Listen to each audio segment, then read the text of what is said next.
Today we're going to be discussing the number one problem when it comes to your batting stance as well as your grip.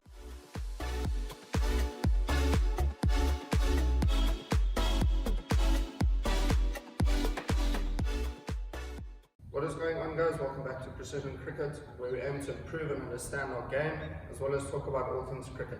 If you enjoy this type of content, then consider hitting that subscribe button. Let's get right to it. So first of all, let's just get this point out the way. Your grip and your stance is very individual. So for each person, it's going to be something very, very different. Each person has their own style and their own way of doing it. But I'm going to give you some pointers to help you adapt into your style so that you're able to take it and implement it into your bag. So first things first, we're just going to start with your feet. Just getting set up in a comfortable position. Generally, we don't like to close ourselves off, so the main thing to look for is just make sure that your toes are not crossing over each other. So if my front foot's here, I'm obviously cutting off my back toe. We don't want to be doing that. We want to be slightly open. If you are left-hander like me, we generally face the bowlers from that side, so my stance might be slightly more open than a lot of right-handers who are facing bowlers from the other side. So just open up slightly and then be nice and ready, and we want to try and line up everything from our chest down to our knees, lining up at the bowler so that we're able to see the ball clearly. Then moving up to your knees, okay, we don't want to be too bent and we don't want to be too straight. We want to be somewhere in the middle so that we're able to move nice and quickly. If you're too straight, you're going to be too stiff and it's going to be hard to move. And if you're too bent, then you have to come up first before you start moving to the ball. So getting those knees nicely bent and then moving on from there. Then next up we have the hips. The hips are very important for your alignment. You just want to make sure if you hold it back there that your hips are pointing almost straight back to where the bowler's coming from. If you're right-handed, you'd obviously face there and then that's almost straight in front of you. So just line those hips up to point directly at the bowler where the ball's coming from, and then you can go from there. So just aiming at the bowler, making sure those hips are lined up and they don't open up or they don't close off as the bowler's running in. Then moving on to chest and shoulders. Some guys do prefer to have their shoulders and their chest slightly open to allow their eyes to be in line. That is alright as long as we're still able to get into the position and move your shoulder and dip your shoulder into the shot by the time that the ball's coming at you. So just lining up those chest and shoulders together can really help. Don't get too tucked in here, but also don't leave that shoulder too far out to the leg side.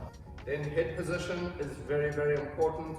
You want to be in a neutral position, so not looking over this way and not looking over that way. A good way that I like to explain it is just to get your eyes nice and level. So in your stance, you want to make sure that the eyes are nice and level. You're not leaning over this side and you're not here.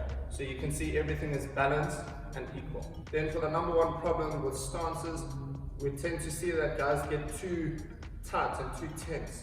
So remember, when the ball is coming at you at a quick speed, you're going to need to be able to react quickly and move towards the ball. So there's no point being tensed up here, because then your muscles are going to be so tense that you're not able to smoothly move at the ball and then move at speed towards the ball. You're going to be so tensed up that you're going to slow your reaction speed down. So make sure first things first in that stance that you're able to be nice and relaxed. You want to be able to move smoothly at the ball. So whether you're slightly open or slightly closed, that's not much of an issue as long as you're able to be nice and relaxed and move towards the ball and you're not hindering yourself. So the main thing about a stance is that you don't want to give yourself a disadvantage.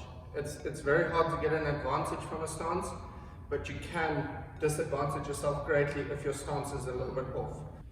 So for example here, I'm just going to show you my stance and just show how balanced and equal I am as the bowler lets go of the ball.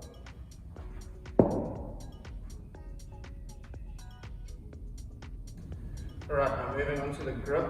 The number one problem we see with grips is that players are still holding the bat with the V moving down the back of the bat. We want to be getting that V to come down the spine and the edge, right in the middle of that. Why is that important? Because it allows us to now get our bat to be moving a lot more freely through the stroke. We're not so restricted. So a lot of South Africans will know Graham Smith. He used to bat like this, and when you present the face of the bat, it's aiming to the leg side. So we want to be getting the bat as straight as possible in order to help us get more face of the bat hitting the ball. So make sure that those V's in your hands, they go down in between the spine and the edge, and then you're able to present the face of the bat fully at the bowler. In terms of distance that your hands should be apart, a lot of guys know Faf du Plessis bats like this.